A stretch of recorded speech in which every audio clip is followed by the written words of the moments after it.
I'm Marcie Klida Blossom. I'm a member of the Planned Giving Committee for the McLaren Bay Medical Foundation. And I'm also an attorney in Bay City that one of the areas I specialize in is estate planning. I think most people think that there's a perfect time when they should put together their estate plan. And for most people, it's usually when you're a little bit older, when you have your affairs in order, when your family's grown, and you're starting to think about what's in the future.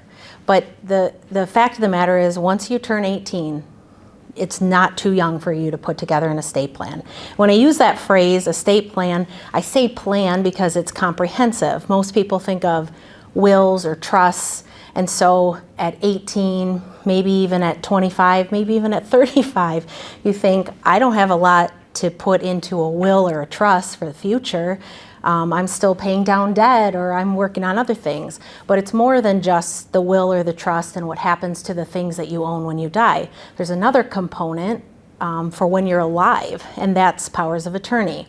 Now, most people are familiar with those, but what most people don't know is as a youth, as a child under 18, your parents have the right to make decisions for you. The minute you turn 18, you're considered a legal adult.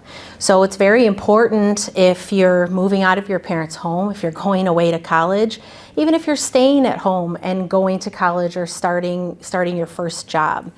If something happened, worst case scenario, and you were unable to make financial or legal decisions for yourself, or most importantly, medical decisions, either because of incompetency or perhaps you're in a coma.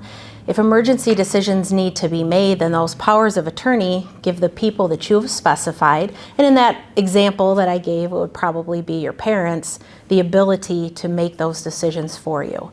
And that's the key with powers of attorney, is it gives you the right to choose who you would want to make decisions based on who you think would make the same kind of decisions you'd make for yourself.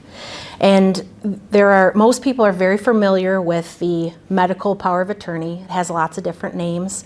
Personally, my documents say durable power of attorney, and I like to designate them as medical and financial because I think that's easiest for most people to understand.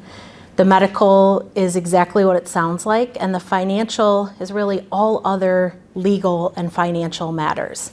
And those powers of attorney are part of any comprehensive estate plan.